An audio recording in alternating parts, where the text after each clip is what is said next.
meditation. May we be seated.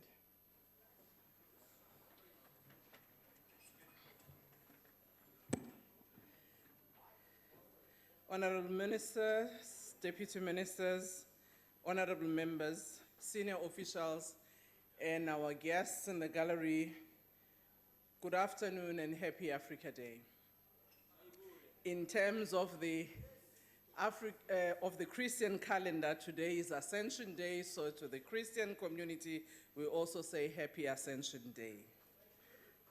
I hear Honorable Steenhuisen saying, Maibuye. I suppose he says Maibuye Africa, Ibuyile, maybe we need to make sure that we consolidate. Would like to welcome our guests from the gallery and say, though you are minister's guest, but you are now a guest of Parliament. You are welcome. However, there are rules that apply to you as guests, which are a bit different than for the members down here who are governed by a different set of rules. When there's something exciting that is being said by the minister, I can see former SACTU members and COSATU members here. I know Minister was once in your stable before, so when he says something that's very exciting, please don't clap your hands. Or any member in the House, don't clap your hands when they speak here. You can just smile or nod your head and appreciate. If they say something you don't like, don't boo them. Also, don't use your hands or even sound to show that you dislike what they say. You can just, nod your heads or make some funny faces. At least that's what we won't see here. It won't disturb the House. Don't be drawn in on what members do in the House. I will manage them in terms of their rules. With those small housekeeping rules that apply to you, enjoy the debate. We'll now ask the Secretary to read the order. Debate on vote number 25, Economic Development Appropriation Bill.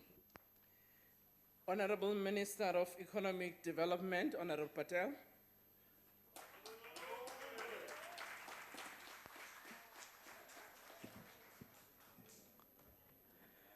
House Chairperson, honorable members, Judge Presidents of the Competition Appeal and the Labour Appeal Courts, workers, SACTU members and COSATU members, entrepreneurs, economic students in the public gallery, fellow South Africans at home.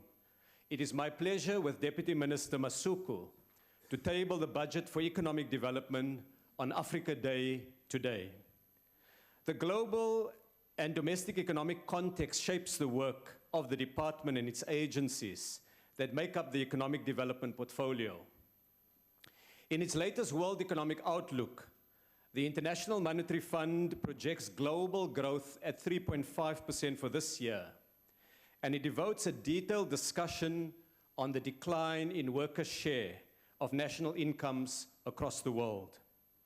Political economy is taking center stage, with the rise of economic populism in parts of the developed world, the backlash against globalization, the continued rise of China, and the impact of the fourth industrial revolution, all of which very directly affect the South African economy and jobs. We need a coherent strategy to deal with this. Our economy is trade exposed, with exports accounting for almost 1 rand in every 3 rand of wealth we create annually. Technological innovation, dubbed the fourth industrial revolution, is reshaping the future of work, of industrial relations, of production, and of social interaction. The rise of robotics and artificial intelligence has a profound impact on South Africa too. At a domestic level, our rate of economic growth and job creation needs to be enhanced. Last year, the economy grew by 0.3%, and is projected to grow 1% this year. The total income produced by the economy every year is now 4.3 trillion rand. That's 4,300 billion. So when we look at this kind of figure, it's an enormous economy. Net foreign direct investment worth 33 billion flowed into South Africa, a growth of 50%. There are many workers here today. And you would know that employment grew by only 51,000 in the past 12 months. These modest gains are well below what South Africa needs to address the challenges of poverty, inequality, and unemployment. But there were gains made at a difficult time when we faced a significant drought, weak economic performance in the rest of the continent, recessions in Nigeria, in Russia, in Brazil, and sharply slower growth on the African continent. During 2016, we worked hard with business and with labor to avoid a recession, and we succeeded. Honorable members, taking the long view, since the adoption of the new growth path in October 2010, the economy has created 2.4 million new jobs, and total employment rose from 13.7 million to 16.1 million people. I am pleased also to note that the labor intensity of growth improved. Jobs grew faster than the economy as a whole, with employment growth of 1.5% for every GDP growth of 1%. We need to build on this to deepen a jobs-rich growth path. However, honorable members, prospects in the year ahead for GDP growth and jobs are uncertain as a result of the recent ratings downgrade and slower growth on the rest of the continent. The ratings downgrade is bad news for the economy and jobs. It makes our borrowing more expensive. It will impact on the poor, on workers, on the urban middle class. Owners of capital will expect a higher return to compensate for the perceived higher risk. It will cost the economy many billions of additional rands and lost investment opportunities. It is crucial that we stave off any further downgrades and regain our investment grade as a country. The roadmap back to investment grade, and crucially, honorable members, to address the needs of our people requires that we develop a new national deal that includes the following. One, we must develop a credible growth story that places emphasis on sectors and market opportunities with high growth and job-creating potential that attracts investment and ensures effective implementation of the 9-point plan. Two, transform the economy to make it more inclusive, bringing Black South Africans, young people, the rural poor, and the urban unemployed into the economy, with speeded up actions against high levels of economic concentration, inequality, social exclusion, and joblessness. Three, we must ensure integrity in governance and in decision-making, manage our fiscal policies responsibly and sustainably, and inspire confidence among our people. And four, deepen partnerships with greater efforts to pursue a social compact between government, business, and labor. These actions will increase overall confidence in the economy and are the key to improving investment and demand and growth and inclusivity. Honorable members, before elaborating on aspects of this roadmap, I want to highlight a few areas of progress that we've made in the economic development portfolio. The Industrial Development Corporation, Africa's largest industrial bank, showed strong performance in tough market conditions. It facilitated 47 billion rand of fresh investment, 15.3 billion from its own funds, and the rest from private investors who match the IDC, who also put money into projects that the IDC back. This is the largest approval in the history of the IDC. The opposition can also clap here. There's nothing against you. Also cheering Team South Africa for what we're achieving. IDC approvals to 77 black industrialists total 4.7 billion rand, a growth of 60% on the previous year. That is for black industrialists. Black empowered companies approvals totaled 10.8 billion rand for the year. Funding for youth almost doubled to 2.4 billion rand. Funding for women-empowered businesses grew sharply by 178% to 3.2 billion. Wouldn't workers like a 178% wage increase? That's the kind of increase money that the Order, IDC has put. Honorable Minister, I know you were trying to incite a bit the workers, but please remember my rule, no clapping of hands. Continue. House Speaker, guilty as charged. IDC investment will create 20,877 jobs. Honorable members, I've given you these numbers. Sitting behind these numbers are human beings, South Africans. This is solid, practical, radical socio-economic transformation. Honorable members, the competition authorities had one of their busiest and most successful years. Last year, the authorities and government working together opened up markets and placed development at the top of their agenda. Through these efforts, and I want to share just a few examples, some 58,000 workers have been covered by job protection commitments, and 6,500 new jobs will be created through merger proceedings. This is just what the competition authorities have done. 4.8 billion rand has been raised to support small businesses, job creation, youth empowerment through these competition-linked measures.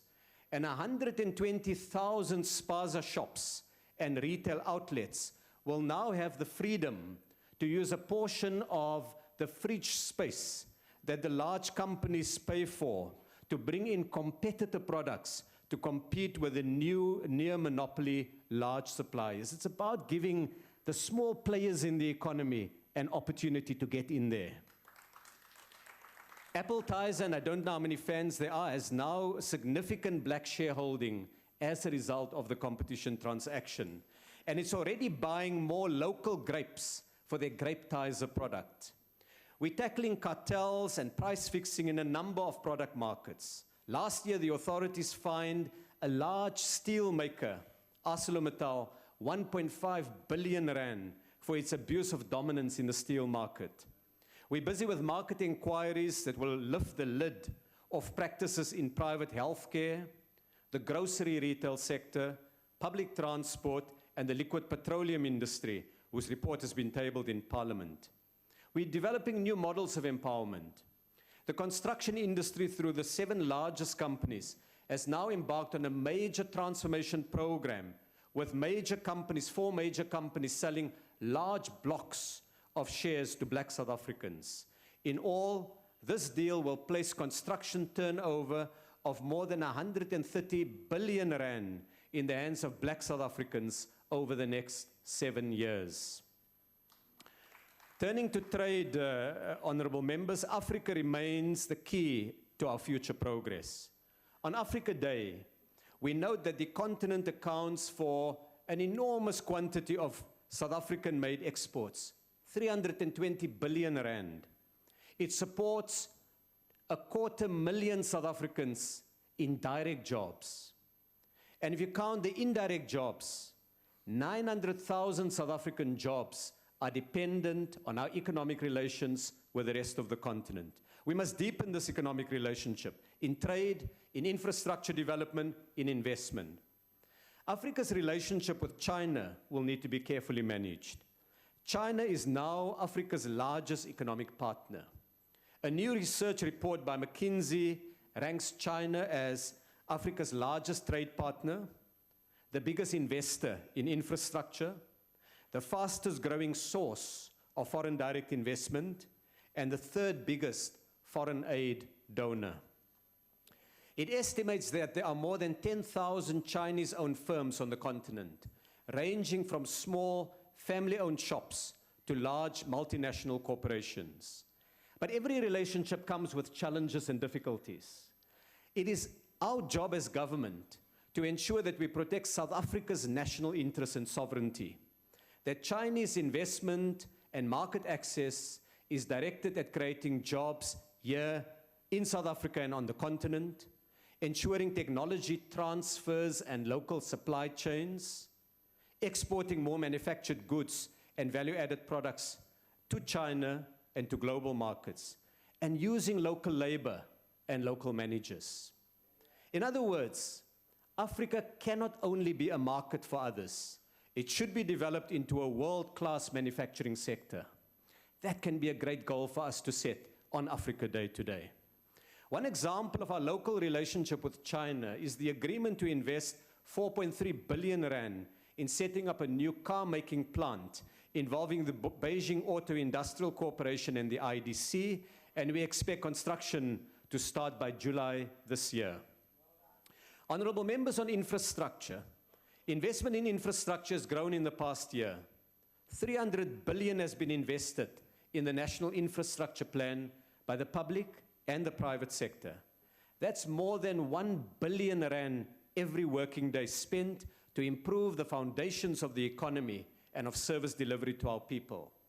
The Presidential Infrastructure Coordinating Commission, we call it the PICC, has its technical work done by the department and the IDC, and it monitors what we're doing across government with building new things. And for this past year, it reported that we build new energy plants that generate electricity to the grid equal to the total energy consumption of 2 Johannesburgs, 2 of the country's largest cities. That's the equivalent, just this last 12 months, of new energy we've brought onto the grid. In this 12 months, 1 million additional South Africans have been switched on to the electricity grid for the first time in their life. 13,000 new taxis that we use every day in urban transport have been made here in South Africa, using local labor, stimulating investment, creating development for our people. 90,000 new houses have been built in the housing program, and accommodation for 3,700 new beds for university students have been completed. This is in addition to new schools, bus lanes, rail lines, water pipes, and fiber optic infrastructure being built across the country. Parts of South Africa has been turned into a construction site. However, we still have many challenges in the economy. And while I've highlighted progress, it is important that we recognize these challenges, and I spoke earlier about the need for a roadmap to address these. As South Africans, working together as investors, as workers, as communities, and as the democratic government, we can turn the national mood.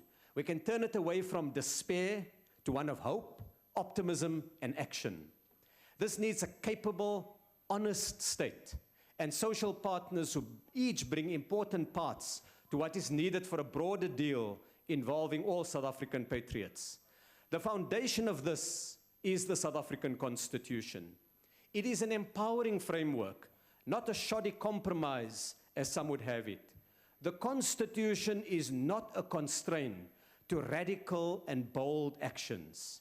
In fact, a purposive interpretation and implementation of our Constitution and of the constitutional vision, and a bold use of the enormous legal and fiscal toolkit that we have available in the state can truly drive transformation in our society. So what should we do? First, we need to ignite the growth potential of the economy, increase job creation, and deepen the impact of industrial funding. In the year ahead, the IDC will target new investments of between 15 and 18 billion rand and bring in a further 30 billion rand in private sector investment, bringing the fuel for economic development. Infrastructure spending in the year ahead is expected to be 330 billion rand, both by the public and the private sector. A 1.5 billion rand Steel Competitiveness Fund will be set up, with seed funding of some 95 million rand in the EDD budget over the next 3 years. But with the IDC bringing in additional funds to support smaller competitors and downstream players. The fund will be available to foundries, valve and pump manufacturers, steel fabricators, and capital equipment manufacturers, including black industrialists, to help the core of our manufacturing sector to survive difficult global economic conditions. Honorable members, Score Metals, an important company in the South African economy, will have new private sector equity partners, including foreign investors and black South African investors. To address obstacles to investment projects, the department itself will target 22 investment and infrastructure projects that it will unblock in the year ahead. To enforce our trade policies, ITAC will do 1,000 inspections of import and export shipments, sites, or documentations. Honorable members, The Economist newspaper recently ran a cover story that described data as the world's most valuable resource, being to this century what oil was to the last one, a driver of growth and change. Yet the growth of this data-driven economy is constrained by high data costs, which affect the use of cell phones and laptops by individuals, but also businesses who require high volumes of data. To promote the new data-driven economy and to address high data costs, and following a discussion with my colleague Minister Twele, I will request the Competition Commission to conduct a market inquiry into the sector, to work with other regulators to establish the facts, identify measures to reduce data costs, and make recommendations to government. The second focus is to make the economy more inclusive and transform it. Inclusion requires changes to the rate of job creation, entrepreneurial opportunities for young people, and socio-economic transformation that is bold, radical, and brings millions of people into ownership and economic inclusion. It means faster growth, more inclusive growth, and jobs-rich growth. In the year ahead, we will explore better models for broad ownership in the economy, because we've got to get more citizens entering the economy. When we tackle unemployment and address poverty, that too is a source of growth as people enter as savers and as consumers. We must build our own economic co-determination model, a South African one, in which workers and investors cooperate in growing the economy, creating more jobs, ensuring that wealth generated is fairly distributed among those who work. From the models that we need to look at is ones that give greater opportunity for workers to participate as shareholders in companies and to have worker representatives on company boards. These ideas have worked elsewhere. They've helped to empower workers in other countries. They've helped to create high rates of inclusive growth. Honorable members, high levels of economic concentration and racially skewed ownership profiles stunt our economic growth. They prevent the entry of new players, they reduce consumer choice and limit the levels of innovation and dynamism in the economy. And they feed a growing resentment among Black South Africans of the failure to realize the vision of the Constitution. To address this, we will be finalizing proposed changes to the Competition Act, as announced during SONA. We released a framework earlier today, and will work with a panel of experts to complete recommendations within 6 weeks. This is a critical intervention to ensure that we in fact are able to move forward with a more inclusive economy. To deepen our information base on the extent of transformation, we will work with other departments to quantify the extent of Black citizen participation in the economy. To improve actions against collusion and corrupt corporate practices, the Commission will investigate about 100 cases of cartel behavior in different sectors of the economy, including food, infrastructure, chemicals, financial services, and car parts. To improve resources for the competition authorities, we will gazette an adjustment to the filing fees for mergers so that the Tribunal and the Commission has additional funds. To improve African regional integration, the economic development agencies will explore ways of deepening industrialization on the continent, and we will work with Minister Rob Davies on the trade integration and Minister Khadebe on infrastructure development on the continent. To strengthen job creation, the IDC will target the creating and saving of between 24,000 and 30,000 jobs this year. To bring more Black South Africans in the productive economy and contribute to bold and radical socio-economic transformation, the IDC will target 7 billion rand for Black industrialists and 2.5 billion rand for women and youth-empowered companies this year. Honorable members, this money is an indication of the commitment we have to transform, to grow the economy, to ensure inclusion. The third focus is to address the rapid levels of urbanization. Urbanization is potentially transformative, an opportunity for growth, a driver for infrastructure investment. Every year, roughly 400,000 new households are added to the nation's cities. In the short term, this creates enormous pressures for water, electricity, housing, schools, and of course, jobs. But in the long term, this can energize the economy and deepen the levels of development. This year, through the PICC, we will focus on a country response to urbanization, bringing together work done across a number of different departments and cities. We'll work on aligned planning, infrastructure provision, industrial development, and human settlement to manage rapid urban population growth. And we'll bring this presentation to Parliament and keep members informed on progress with this exciting and important work being undertaken across government. And we're building new technical project management capacity for the PICC, with the first engineers appointed and the first budget provision. Honourable members, the fourth focus must be to ensure a more effective state, improve governance, and deeper partnerships. The National Development Plan identifies the need for a capable development state as a centerpiece to achieving higher economic growth and deeper levels of social equity. We face the growing perception and reality of corruption and attempts to capture public institutions for the benefit of private individuals and families. Public power in a constitutional democracy can only be effectively exercised for development through deeper levels of trust, collaboration, and partnership.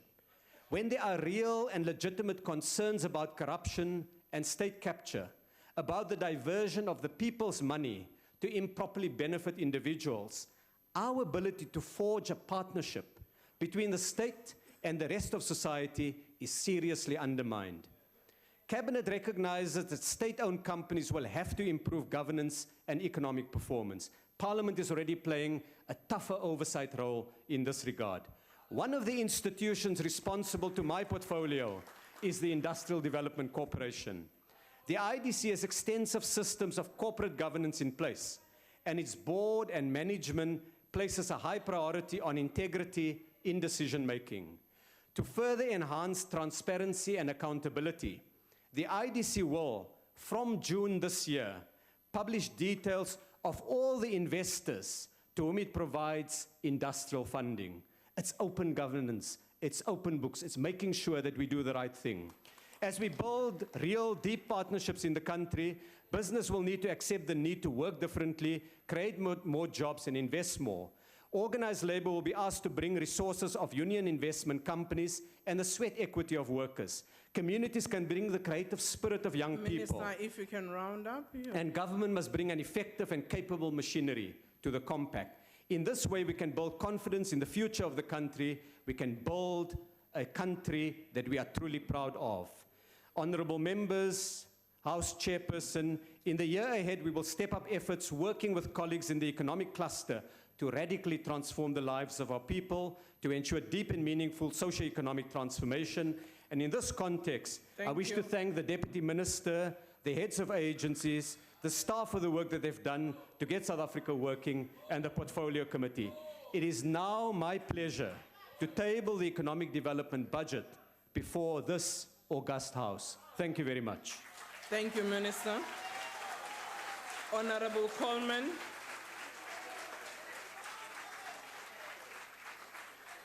My guests in the gallery, let's remember our House rules. No clapping, no standing. Please, please. Honorable Chairperson of the committee. Thank you very much, Honorable House Chair. Honorable Minister, Mr. Ibrahim Patel, Honorable Deputy Minister, members of the Portfolio Committee on Economic Development, ministers and deputy ministers present, Acting DG, Mr. Simpson. I'm told the IDC board chairperson is here, Ms. Busisiwe Mabuza. May I also acknowledge the Competition Commission Chairperson, Mr. Bonakele, the Chairperson of the Competition Tribunal, Mr. Manon, I haven't seen him, Chief Commissioner of the ITEC, Mr. Tsengiwe, Judge President of the Appeal Court, ladies and gentlemen, good afternoon. Kwame Nkrumah, delivering his Ghana independence speech in Accra on the 6th of March, 1957 said, I open quote, "We are going to demonstrate to the world, to the other nations, that we are prepared to lay our foundation, our own Africa personality." As I said to the Assembly a few minutes ago, I made a point that we are going to create our own Africa personality and identity. It is the only way we can show the world that we are ready for our own battles. I close quote.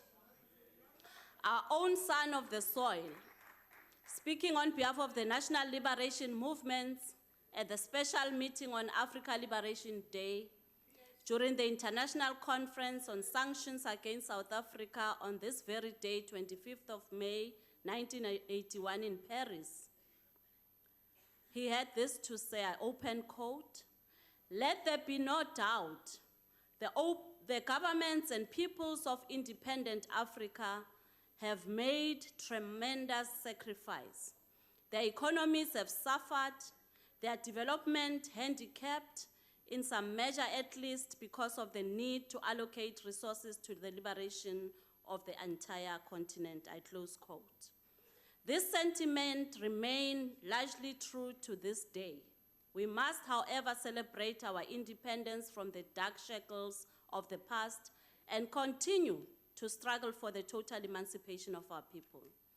Today, as we celebrate the Africa Day, we stand tall with pride to say that we have indeed begun the journey with the establishment of structures necessary for the total emancipation of all Africans.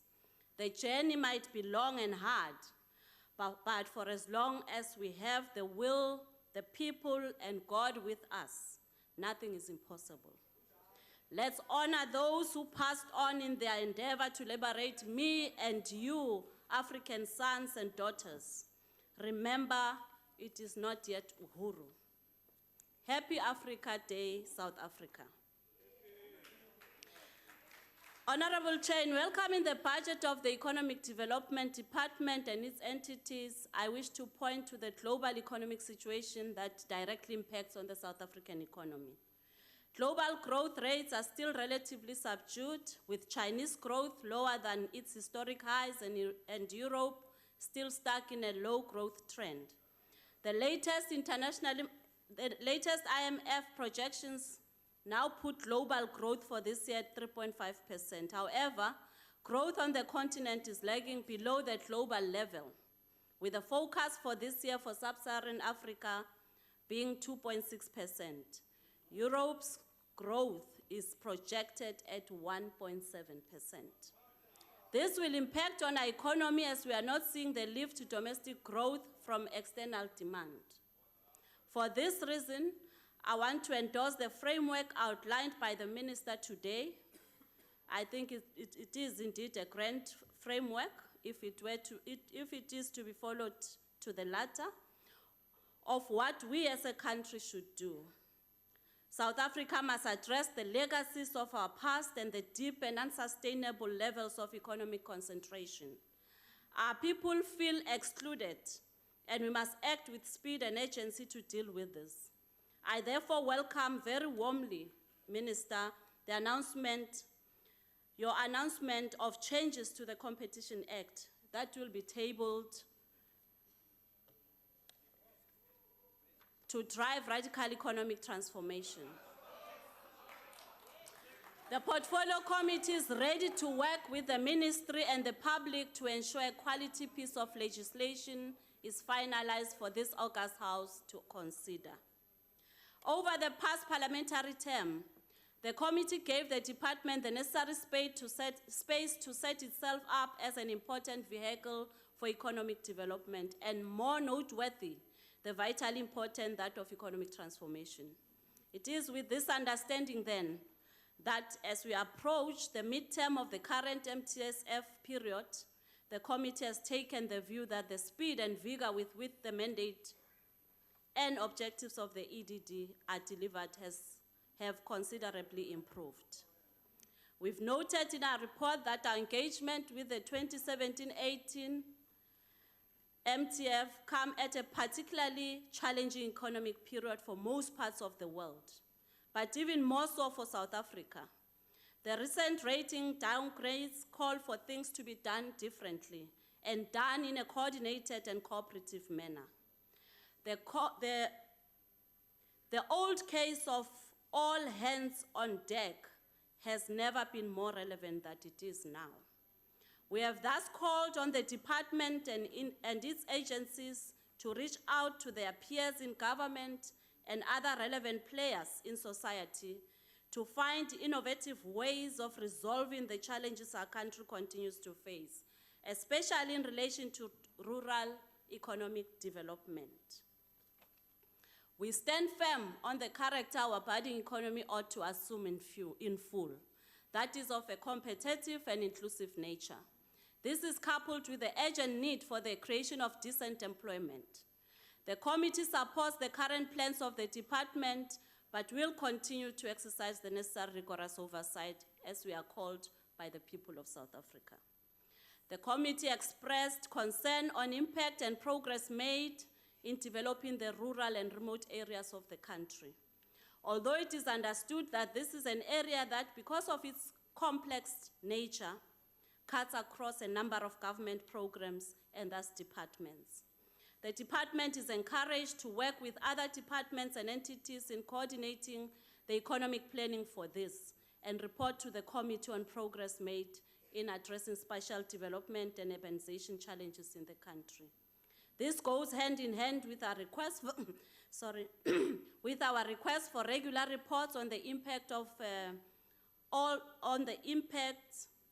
efforts to ensure alignment and integration of economic priorities at all spheres of government, particularly at provincial and local government levels.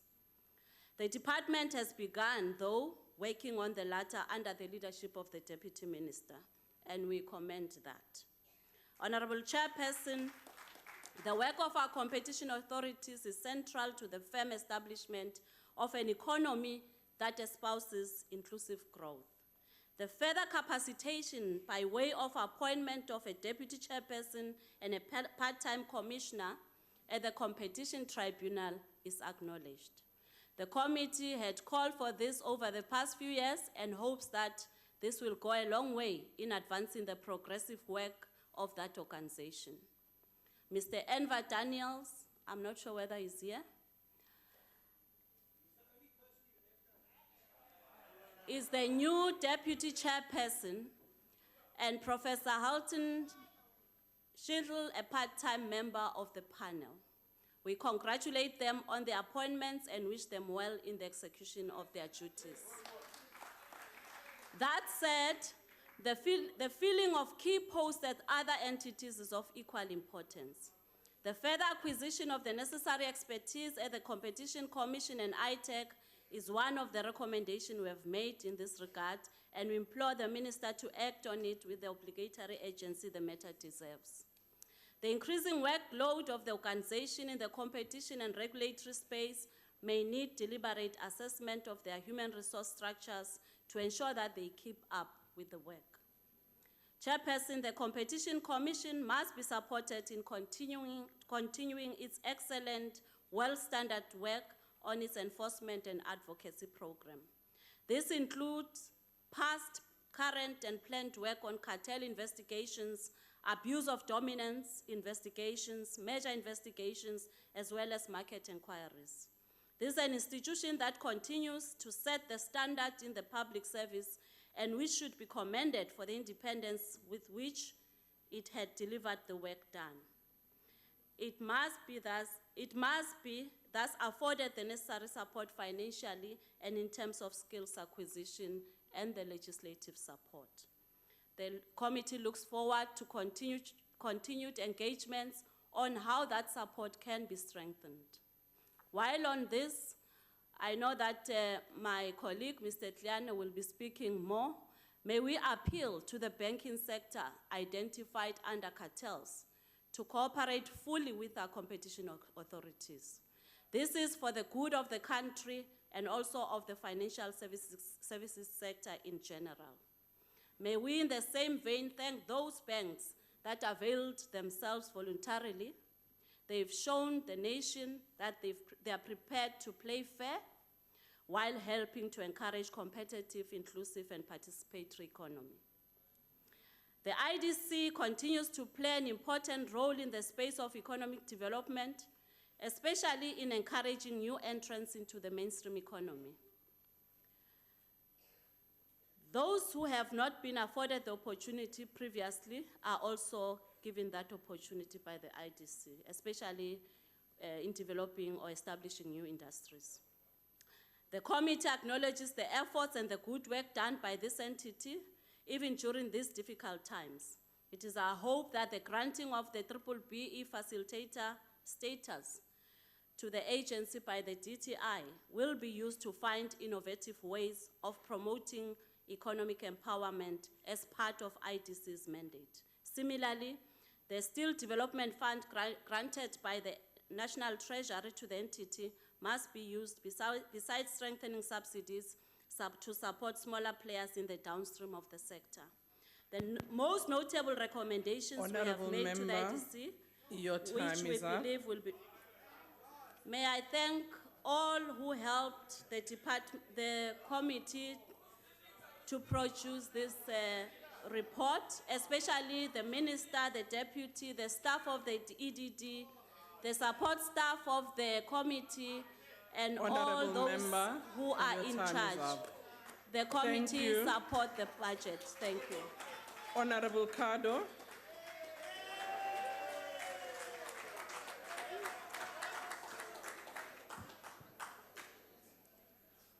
Honourable Chairperson, South Africa's economy is heading towards ground zero. This is thanks to the nuclear bomb detonated by Jacob Zuma at his Brinterian home shortly before midnight on Thursday, the 30th of March, 2017. As if his first strike... Order. Order. Honourable Cardo, can you take your seat? What's the point of order? The point of order is that the honourable member should know best that you don't refer to another member of this House by first name. He should refer to His Excellency the President in an appropriate manner. Thank you, Honourable Member. Honourable Member, while I appreciate that the President after election is not the member of the House, but we do appreciate that we either call him Honourable or Mr. Over to you, Member. As if his first strike against the Finance Ministry in December 2015 wasn't bad enough, 500 billion rand went up in a fireball when Minister Nhlanhla Nene was axed. The Brinterian bomber recklessly risked a second, potentially bigger fallout. So, at the command of his paymasters, the Guptas, President Zuma sacked another finance minister who had valiantly battled against state capturers and looters. In nuking Pravin Gordhan, President Zuma got rid of a war horse and replaced him with a clothes horse. All so that the Saxonwold saboteurs could raid the treasury and feed off the fat of state-owned enterprises. Now, the mushroom cloud has not quite settled, but already 2 of the 3 international ratings agencies have downgraded South Africa to junk status, growth forecasts have plummeted to below 1%, and the ranks of the unemployed have swelled, with over 9 million people now jobless. Meanwhile, the President's patronage network in Cabinet remains intact. The unguided missile, Faith Mutambi, has been launched into a new portfolio, while that weapon of SASSA destruction, Batabili Dlamini, continues to wreak havoc with our welfare system. Nowadays, these political demolition jobs are justified in terms of so-called radical economic transformation. But that is just an empty, vacuous, populist slogan. If you want to know about radical economic transformation, look no further than Brian Molefe. He was a member of the Portfolio Committee on Economic Development once, for all of 2 hours that he made an appearance. The point about Mr. Molefe The point about Mr. Molefe is that he has been so radically economically transformed that he could resign, retire, and take unpaid leave from Eskom all at the same time. He could jump the ANC's lists into Parliament and jump out again when he wasn't appointed finance minister. Throughout, he sought maximum financial advantage for himself and his cronies at the state's expense. That, honourable members, is radical economic transformation ANC style. Chairperson, it is the job of the Economic Development Department, EDD, to bring coherence to economic policy making and implementation across state departments. It must promote inclusive growth, and it must tackle unemployment by accelerating job creation. On every one of these metrics, the EDD has failed to deliver its mandate. Now, I certainly don't hold the minister personally responsible for that. He runs a tight ship, he knows his portfolio inside out, and in the unfolding battle between the ANC's constitutionalists and its money-grubbing neo-patrimonialists, I'm sure he lines up on the right side. But the fact is that his department cannot justify its existence, either financially or institutionally. That is why the DA believes that the EDD should be disbanded and its functions absorbed by other departments. Chairperson, of the department's 797 million rand budget, over 87%, or 681 million rand, is channeled to Programme 3, Investment, Competition and Trade. That is an almost 25% increase from last year's allocation. The bulk of it is for subsidies and grants to the Industrial Development Corporation, the IDC, the International Trade Administration Corporation Commission, ITAC, the Competition Commission, and the Competition Tribunal. Now, President Zuma wants to use the IDC and the competition authorities to drive radical economic transformation. But we need to ensure that these institutions don't enrich politically connected cronies in the guise of deracializing the economy. That is why the DA will watch closely to ensure that the 23 billion rand earmarked for by the IDC for the Black Industrialist Program serves to grow the economy and create jobs for the poor, not produce a new elite of radically transformed billionaires.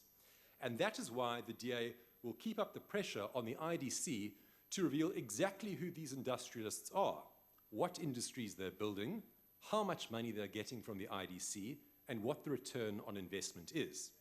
In this regard, we welcome the IDC's review of its confidentiality policy so that in all contracts entered into from the 1st of April 2017, there will be greater transparency around funding to politically exposed persons. Chairperson, in his State of the Nation address, President Zuma said that legislation was in the pipeline to amend the Competition Act.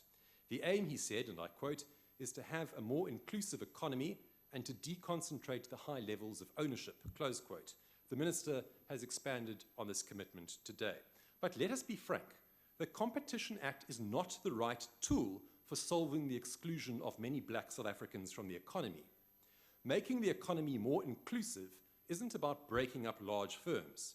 There is no guarantee that smaller players will enter the market. And even with all the will in the world, the Competition Act won't change that. Economic inclusion is about radically transforming our labor laws to create jobs. It's about improving access to capital and credit for unbanked entrepreneurs. It's about cutting red tape for small business people. And it's about growing the economy. None of this can be done by the competition regulators. Competition policy can make the economy more competitive, but it cannot take the place of labor policy or industrial policy. So we need to guard against the overreach by our competition regulators. And we must also insist on all times on their institutional autonomy and integrity, however loud the chorus of populist voices chanting the mantra of radical economic transformation might be. And this will be particularly important when the Competition Tribunal adjudicates the Competition Commission's banks collusion case. Honourable Chairperson, when the Bryn Tyrian bomber eventually goes, we will have to clean up his mess. Neither the ANC government in general, nor the EDD in particular, is up to the task. The DA's country recovery plan for 2019 will do it. It is designed to empower entrepreneurs with access to capital, infrastructure, skilled labor, policy certainty, and a supportive government. Already in the cities that we govern, and I'll name them for you in case you've forgotten, Cape Town, Nelson Mandela Bay, Tshwane, and Johannesburg, we are transferring title deeds to township residents to give people a real stake in the economy. When we govern nationally, South Africa's cities will drive infrastructure development. We will give control to cities of ports and economic development zones and resource them to provide better public transport.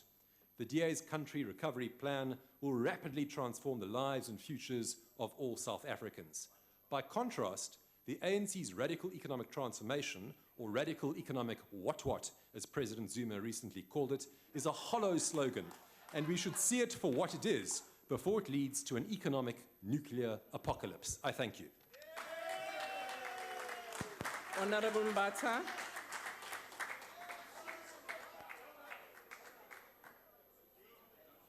House Chair, Honorable Minister and your Deputy, Honorable Minister, you must really be feeling very, very down these days to call on your former traditional support for this budget vote.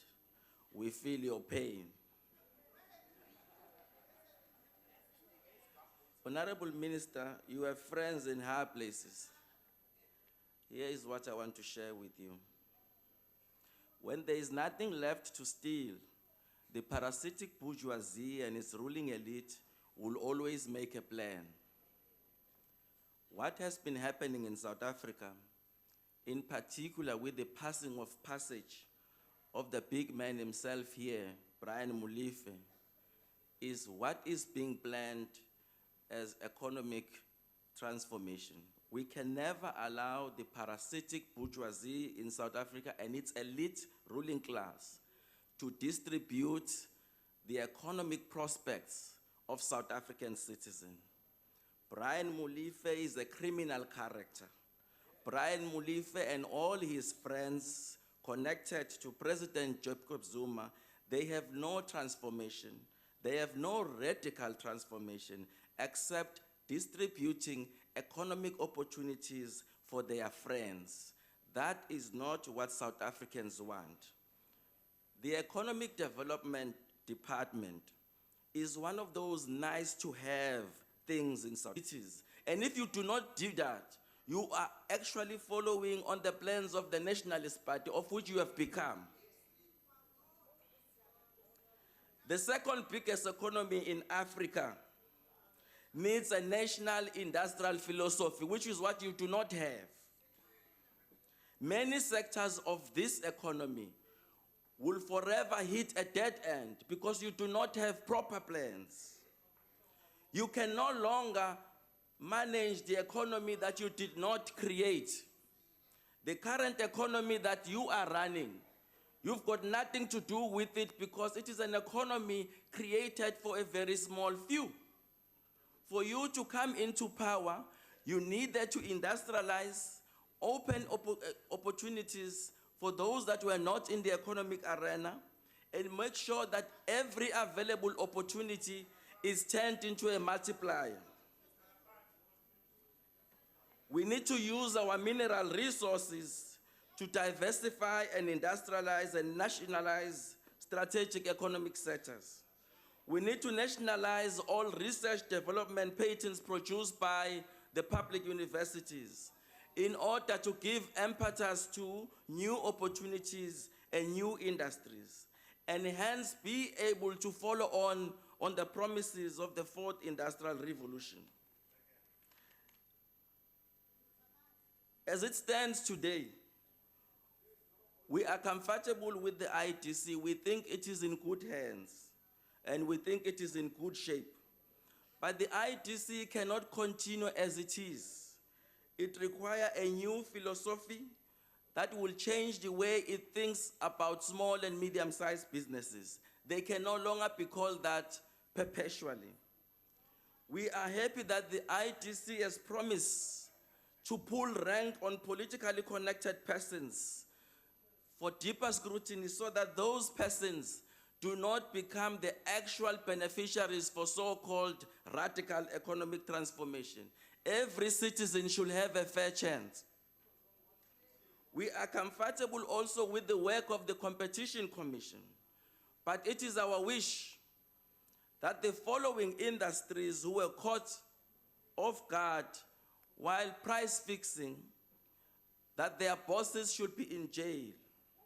The bosses of the construction sector, those who were involved, Honorable the Mbata, bosses of the your bread, time is up. the bosses of many other industries who have been found to have been stealing. Order, Honorable I would like to Mbata. congratulate the IFP for winning the Ngochu municipality. The elephant is eating one piece at a time. Bye-bye. Those gestures are not supposed to be done, Honorable Mbata. Honorable Nkomo, you've already heard your congratulations from Honorable Mbata. Thank you, Chairperson. I may have heard those congratulations, but that doesn't stop me from congratulating ourselves. You see, Chairperson, when you said today is Africa Day, immediately it came to mind that part of Africa in Ngutu came back to the IFP. So we are extremely grateful for the people of Ngutu for voting in the IFP and imi Billy Manikongolos, Mastiba, imi Bemis emitlela hansi, imi tekele ti wodi tinaru, titale nikaina, subula kuri winil. Ngicela ukuthi ngibonge kakhulu kubantu baseNquthu, ikakhulu futhi ngibonga ama-minister, ngibonga upresident we-country, ngibonga u-deputy president nama-ministers for taking in those food parcels. Sacela abantu sathi hambani niyothatha ama-food parcels because it's your monies. Bahamba abantu bayothatha ama-food parcels, bevotela inkatha. We thank them for that. Honorable Chairperson, this department, which is now into its 8th year of operation, is now more than ever pivotal, crucial, and fundamentally to the creation of employment through sustainable inclusion growth in our country. The days of the so-called silo-based department programs were never viable, with a holistic and integrated approach to socio-economic growth and development being the smart and only way forward. In a slow growth, domestic and global economy, job creation is stifled. Add to this the growing advances in artificial intelligence and machine learning technology, and the futuristic in me wanders aside from a new job creation, whether there will be any old jobs left to protect. We must look past job preservation and towards new job creation in terms of the changing skill sets that will be required by the labor market entrance as our industry labor skills requirements changes because of automation. Chair, as said before, the department cannot exist in silo. It must cooperate with its sister portfolios in building coherent policy according to the country's growth path objectives. Whilst we cannot directly influence the global economy, and our future is somewhat directly linked to the rest of the developed and developing worlds, we cannot effect domestic changes that will make the ease of conducting business and investments in the country very attractive. The South African science and technology sector continues to influence the economic development more each year. Socio-economic partnerships remain key to STI, science and technology innovation endeavors to improve the circumstances of the most vulnerable in improving skills and expanding our human capital development, which again would lead to economy's development and growth. Political instability and the current crisis of leadership, especially within the governing party, does not engender confidence in multinational companies looking at long-term investment. In fact, we are seeing disinvestment ramping up with the latest announcement being made of General Motors South Africa, light commercial vehicles manufacturing operations, and Chevrolet being the 6th car brand to now be leaving our country within the past 10 years, which I must add is almost the term now the present head of state has had. How many jobs have such disinvestment cost to the Ngixolise lungu automotive ehloniphekile, industry? isikhathi Thank you very much, sesiphelile. Chairperson, I thank you. And again, as I stated, we thank abantu baseNquthu. Thank you, Abakhenze. Siyabonga lungu ehloniphekile. Today I've had a lot of campaigning happening in the different mini plenaries. I can see 2019 is just on the doorstep. Others are already saying they are no more even waiting. They talk of recovery plan, but with that, Honorable Deputy Minister, over to you. Thank you, Chairperson, Minister, Deputy Ministers, members of the House, and guests. Thank you very much for this wonderful opportunity to debate on the appropriation of budget vote of the Economic Development Department. Our mandate is derived from the National Development Plan vision that enjoins us to adopt a job-rich new growth path anchored in industrialization that ultimately respond to the triple challenge of poverty, unemployment, and inequalities. In the past 2 weeks, we have had a number of policy pronouncements and commitment towards attainment of this noble vision. It is our belief that this pronouncement will have to be followed by programs aimed at stimulating the creation of decent jobs on the center of which youth employment stands. Honorable Mbata says, we don't have a plan. We don't have a proper plan for industrialization. But Honorable Mbata, you know that we do have a new growth path. You do know that we have got IPAP. You do know that we've got infrastructure development. We have indicated to you, the President has just indicated to you that he has consolidated our actions towards implementing this in a 9-point plan. Honorable Cardo says, you are talking about this radical economic transformation, and he defines it, I don't know, towards some kind of a direction that he has concocted in his mind. No, when we talk about radical economic transformation, we are talking about changing the structure of the economy now, changing the systems, and also addressing the issue of ownership that is a problem now.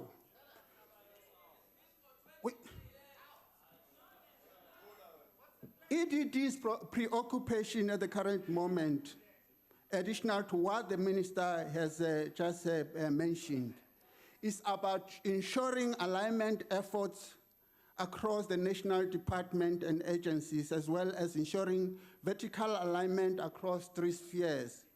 Our anchor point being the youth employment. The minister, Honorable Mbata, has already alluded to the need to prepare the youth for the future challenges they face, taking into account the technological innovation dubbed the 4th Industrial Revolution that is reshaping the global future workplace. Working with the youth, with the young people themselves, we are going to mobilize the increase of investment in research and development, not only in preparing and mobilizing young people to vary and appreciate the role of research and development aimed at enhancing level of innovation to ensure our country is not left out of the future industrial development. In the past years, we have paid attention to assisting provinces and municipalities to align their efforts with the national endeavors towards the creation of decent jobs. EDD has been monitoring progress in the monitoring of the Youth Employment Accord. The following observation has been made since the signing of the accord. Youth labor force has increased drastically. Yet youth employment has also grown faster, but not enough to surpass the net unemployment. Female absorption into workplace is still requires more attention. And therefore, we are currently working with TVET to facilitate partnership between TVET colleges, private sector, in order to ensure that production of industry-compatible skills from TVET graduates and facilitates implementation. EDD this year has facilitated a working relation partnership between Mpumalanga TVET Council and the industry. Today, the partnership has proven to be progressive. Students in Ehlanzeni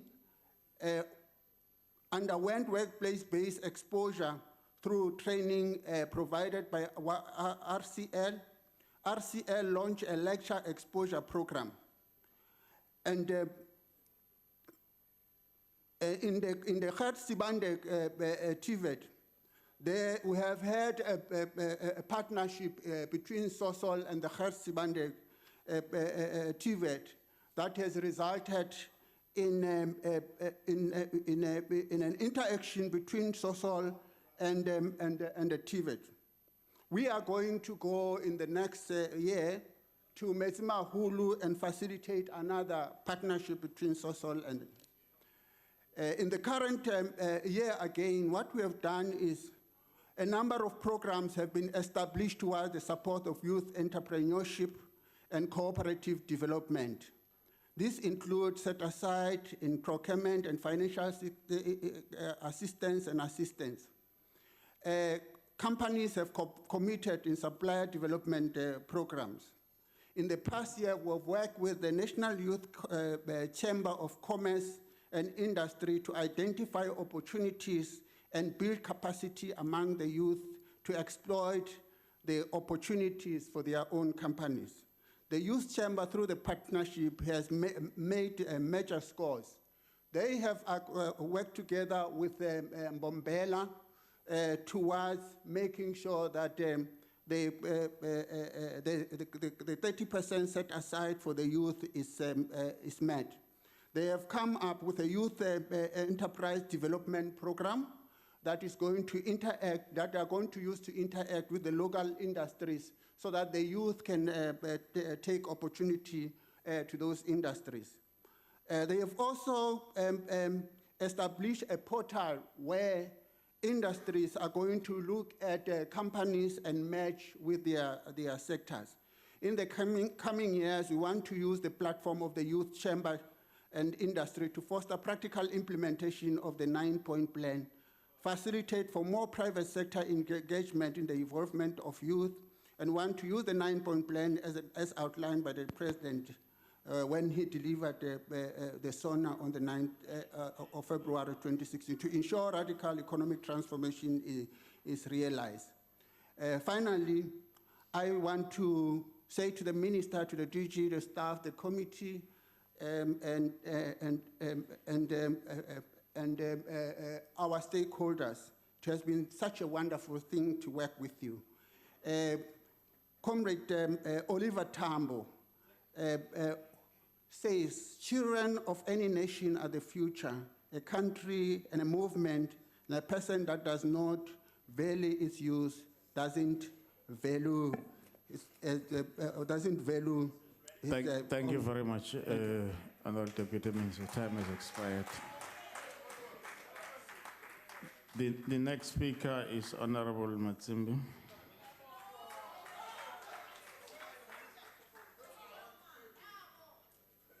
Kia leboha modula stulo. Chairperson, happy Africa Day. Honorable Minister of the Economic Development, the Deputy Minister, ministers available in the House, the honorable members, our guests in the gallery, fellow South Africans, Khotso. Since it's Africa Day, I dedicate my speech to Bomama Imbogoto. I dedicate my speech to all women who suffered in the hands of men. bao ba lahlehetsweng ke maphelo a bona, ke re a moya wa bona o robale ka kgotso.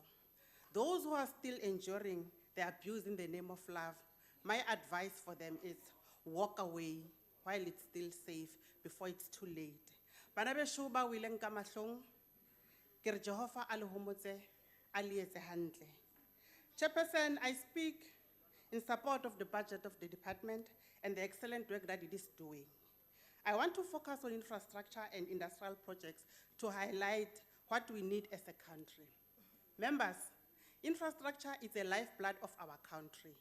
Despite the economic downturn, we still need to soldier on, as mandated by our masses. ANC is fully implementing all its resolution and the constitutional mandate to treat all people fairly and equally. Fellow South Africans, ANC le DA ha di tshwane. Camps Bay le Guguletu ha di tshwane. Ka tlasa taolo ya DA, less development is directed to the black majority, whilst more development is directed to their minority good self. It is indeed exciting to participate in the process that is surely meant to change the lives of our people. The year 2017 is declared as the year of our stalwart comrade, Oliver Tambo. As we celebrate and embrace the contributions that he made in the country, his sacrifices are forever cherished. Honorable Chair, when the Presidential Infrastructure Coordinating Commission, the PICC, was formed, it brought together the national government with provinces and the municipalities. Economic Development Department and the Minister were given the responsibility to provide technical support and support services for the PICC. Through this infrastructure, we see the result of it in expanded construction that involves more than 200 workers, building new power stations, dams, schools, clinics, roads, and universities. I come from Mpumalanga, and I've seen so many residents from the former KwaNdebele area traveling to Gauteng very early in the morning and returning late at night to work to earn an income. The road is so unsafe, and many have lost their lives in the process. The community has called on the government to ensure that transport system be upgraded and modernized. I am so happy to see that the first phase of Moloto Road has started with the expansion and improvement of the road itself to make it safer for our people. The project will be a multi-billion rand construction site. Many residents in the area are hopeful that a rail solution can also be found in the future. Chairperson, the ANC is a leader of society. It draws its mandate from its constituencies. That is why we go to Makhutla, Izimbizo, policy-making conferences and elective conferences. It is very interesting that Bomutswala, Makhutla Khaneto are very interested in our elective conferences. They even enter into discussions of the succession debates. Into enjani ke leyo? Because we never entertain their so-called federal what, where. Funny enough, we are nowhere near their business. Or is it because they are copycats? Or they have no business at all? Aretse, le bona ha ba shoka ntho e ba irang. What it does, honorable members, it places our people at the center of development, spreading economic opportunities and making sure that we promote rural development. It focuses on the most vulnerable in the society, and it is real radical socio-economic transformation, not what we see by others, the radical economic transformation in their pocket lifetime. Together with such rural development efforts by government, we must also focus on the reality of urbanization. Chairperson, I welcome all the comments made today by the Minister that government is giving this a priority, as hundreds of thousands of people are entering cities and towns every day looking for work and for basic housing services. The department plays this important role to monitor what is happening on major projects. It is the eyes and ears of the national government. I want to speak to young people of this country that youth employment is an important priority, and we look forward to seeing more efforts to bring to infrastructure and industrial jobs. The Portfolio Committee visited the Toyota plant in KZN, which employs young engineers and skilled workers. One of the operations in the plant is the assembly of local minibus taxis. I am glad that we are producing the taxi minibus. I am glad that we are producing the taxis here in South Africa. Some honorable members may or may not know that we used to import all our taxis, many years ago, sisabuswa. Until the Minister of the Economic Development wrote to the global board Toyota in 2010, asking them to consider assembling the vehicles here in South Africa. Toyota agreed, and the IDC also supported a second taxi manufacturer based in Gauteng. So far, we have just assembled 50,000 taxis locally. This has helped to create new jobs for young people. Honorable members, one of the most significant investment announcements made last year was the 4.3 billion projects to build a new car plant in Nelson Mandela Bay. This will be the first new plant of its kind in 40 years. General Motors announced recently that it will close part of its factory in South Africa, a decision that we as the ANC are very critical of. After years of GM making profits in our market, the new investment by the Chinese car company BAIC will boost local manufacturing and inject confidence in the economy. The last financial year, the IDC disbursed about 14.5 billion and about 24,000 jobs were created or saved. And it only means that 24,000 South African women and men supporting thousands of South African families. That's the translation. One such person is Ms. Fezila Eli here in Cape Town, who started out 20 years ago as a clerk in the pet food industry. In 2014, she took a struggling pet food business which employed 11 people. With the help of the IDC, she has now signed a contract with Woolworths, and her company, K9 Pet Foods, is expected to grow within 2 years from 3 million to 45 million turnover, employing about 45 people. This shows that if you empower a woman, you empower a nation. The IDC is also making a positive impact on the youth of this country. As the CEO reported, the IDC is ramping up funding for youth-owned enterprises. Before I conclude, let me also appreciate the good work that the IDC is doing in my province again, empowering a 25-year-old Nomuntu Ndlovu, a young lady from the dusty streets of Steenbok village, who her facilities will be first of its kind in the area. It's about collecting salt, bale cardboard, paper, plastic, and glassware waste. The waste will be sold to various recycling companies. Thank you very much, Honourable Member. Your time has expired.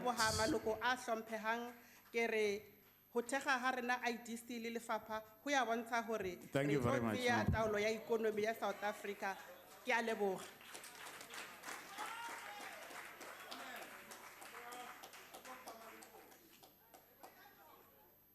Thank you very much. The next speaker was supposed to be Honorable Matish. I don't see him here. So we'll move to we'll move to the next speaker, is Honorable Beginning.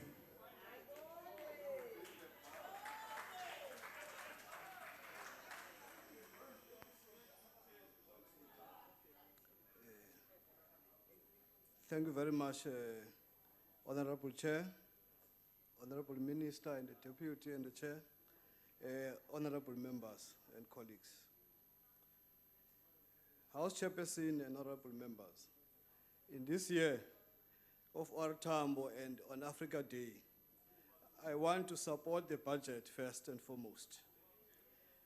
The department brought a new way of thinking on economic policy in 2010, when it prepared the new growth path economic strategy that was adopted by Cabinet. The new growth path, as it is called, made jobs for our people a priority. Growth, yes, but growth with jobs. Jobs with decent jobs. It gives expression to the yearning of our people to be employed, of township dwellers to have a job, of the rural poor to earn an income. The National Growth Path has 10 job drivers, which are sectors and economic areas where big job growth is possible. The 9-point plan is based in part on these job drivers. One of the job drivers is African regional integration. It is therefore very appropriate that this budget vote is on Africa Day. I am pleased with the growing trade between African countries. Regional economic integration is the way to unlock jobs in South Africa. China has seen the opportunities on this continent, and I want to agree with the minister that while we work with China on investment, it is our duty as Africans to protect our interest. Trade with the rest of Africa supports a 250,000 South African jobs directly. Another job driver is the agricultural value chain. Last year, Portfolio Committee received a report from the Ministry Department on the growth of the soybean industry in South Africa. Government, this ANC government, helped to expand the soybeans industry with investment by the IDC in the Russell Stone factory. EDD supported the Noble Resources plant that was built in Standerton, which the Portfolio Committee visited last year. South Africa now has 9 soya crushing plants, able to crush 1.8 million tons per year. This has doubled the production capacity we had done before the national growth was adopted. We are now exporting soya oil and soya cake. Last year, 42 black farmers were recruited to plant soya beans for the new plants. By December, 2,000 hectares of land was planted with soya by small black farmers in the Hertsbande district. Since the adoption of the National Growth Path, there has also been a greater focus to a number of policy drivers, including competition policy, small business development, and industrial policy. I want to welcome the announcement of a market inquiry into the high data cost. The new growth path talks about knowledge-based economies, and their progress may be hampered by the high cost that the big